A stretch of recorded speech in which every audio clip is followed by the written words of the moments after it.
Penzance, England. One night on the 25th of April 1973, John Jensen and his wife were staying at a guest house in Penzance, Cornwall, in southern England. The couple had booked accommodation for 2 nights. After having a meal in the town, the couple went to bed at around 11 p.m, whereupon Mrs. Jensen immediately fell asleep. John then sensed a presence in the room, which for some reason felt was female. He then had a feeling that a person gets when they meet someone and fall in love. The presence then came closer to him and appeared to surround him. He then had a feeling of ecstasy and lost all sense of time. The presence then suddenly drifted away. Around 2 years later, on the 18th of October 1975, the couple stayed at the house once again and were in the same room. Mr. Jensen woke up in the early hours of the morning, feeling thirsty, and went to pour himself a glass of water. He then saw a woman standing by the window wearing a white nightdress and was brushing her long grey blonde hair. The expression on her face looked pensive and sad. She then looked at Mr. Jensen and put a finger to her lips as if to silence him before disappearing. The woman looked to be a youthful-looking 65-year-old, and it had the same feeling he'd had the last time they'd stayed there. 2 nights later, Mrs. Jensen suddenly woke up feeling that a hand was being held by a pair of hands. They felt like the hands of an older woman. Mrs. Jensen was terrified. When they made inquiries, the owner of the guest house was aware of the presence but chose not to tell his customers, for obvious reasons. Perth, Scotland. In mid-1975, Jack and Gwen Mott were staying in the Salutation Hotel in Perth, Scotland. The couple had slept in single beds on either side of the door. It was a very warm night, but Jack suddenly felt something really cold on his back and believed it was because his back was facing the door. When he turned over to face the door, there in front of him was the figure of a Scottish soldier standing next to the door. The soldier was standing still, and to Jack he looked quite solid. He was wearing green tartan and did not seem frightened at all. Instead, he just turned over and went back to sleep. He later woke up again and turned to face the door and found the soldier was still standing there exactly the same as before, then slowly faded away. His wife Gwen was annoyed that it had not woken her up, as she too would have liked to have seen the ghost of the Scottish soldier. Northamptonshire, England. An electrician worked during the day in a Nissan hut on an old RAF airfield near Silverstone, Northamptonshire. He started to receive complaints from a couple who lived nearby, who told them that they were kept awake at night from the noise coming from his Nissan hut. The electrician did not work at night and knew that it was not him making the noise, and assumed that someone was using his workshop and tools for an unauthorized purpose when he was not there. Hoping to catch them out, he left the tape recorder in the hut overnight, and the following day when he played it back, the tape was totally blank. He sent the tape to a specialist who found that if they played the tape back at a different frequency, all the sounds of the workshop that the couple had complained about could be heard. Could it be that when the airfield was used during World War II, some residual energy remained from the hive of activity that would have taken place? Kent, England. In 1951, in a cottage in Tunbridge Wells, Kent, Mr. Robert Hughes was sleeping in a double bed with his young son Michael, and in another room his wife slept with her older son Malcolm. During the night, Robert suddenly woke up to see a woman standing next to the bed. The woman was leaning across him and staring intently at his son, Michael, who was fast asleep. He described the woman as being around 5'4" tall and looked to be about 47 years old, and her hair was tied back in a bun. Her dress was coloured green and brown and thickly pleated. The moment they looked at each other, the woman glided away and went across to his wife and other son, who was sleeping. As the apparition approached their bed, she slowly faded away.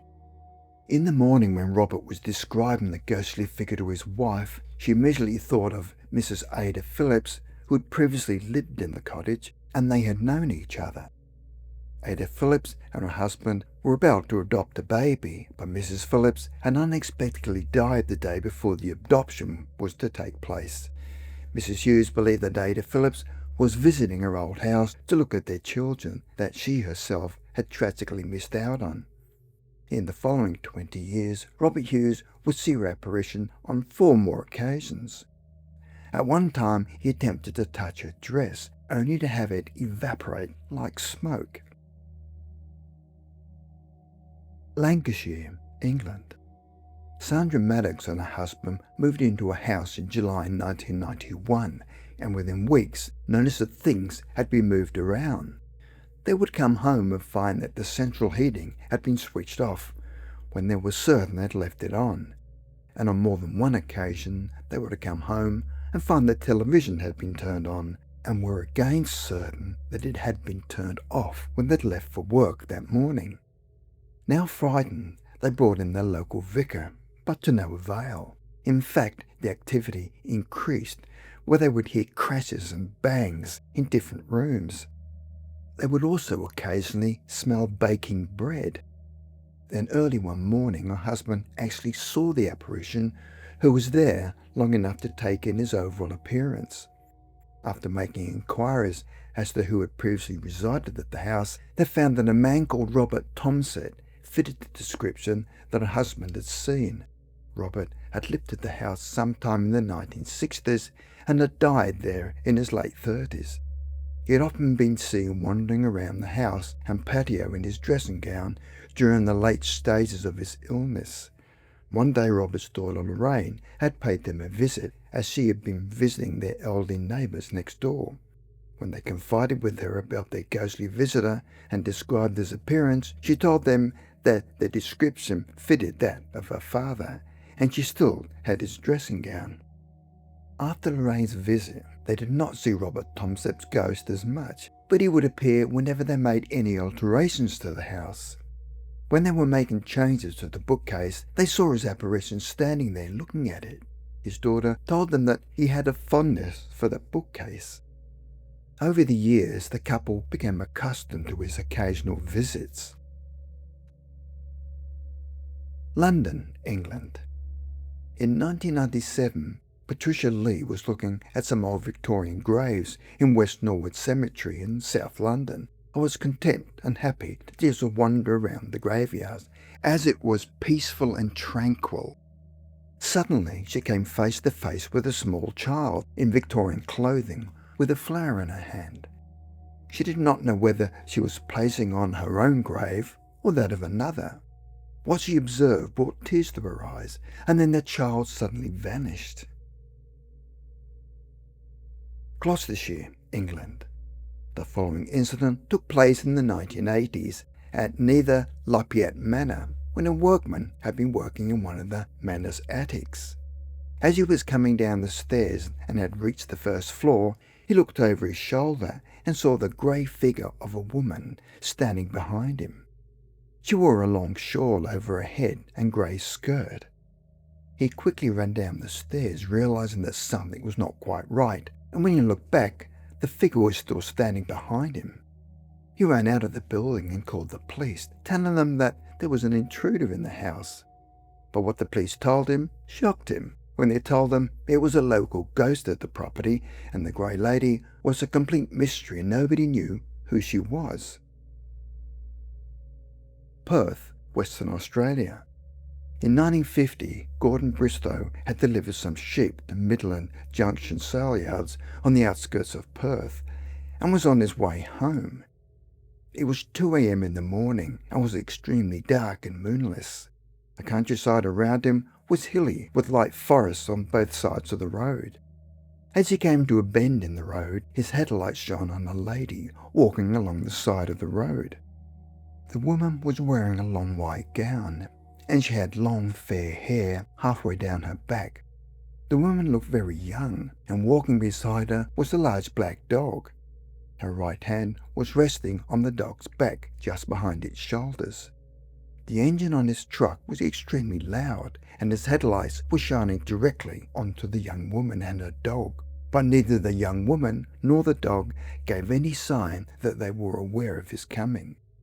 As he drew closer to her, he wondered whether he should either slow down or just stop. But as he drew alongside her, he found that he could see right through her and the dog.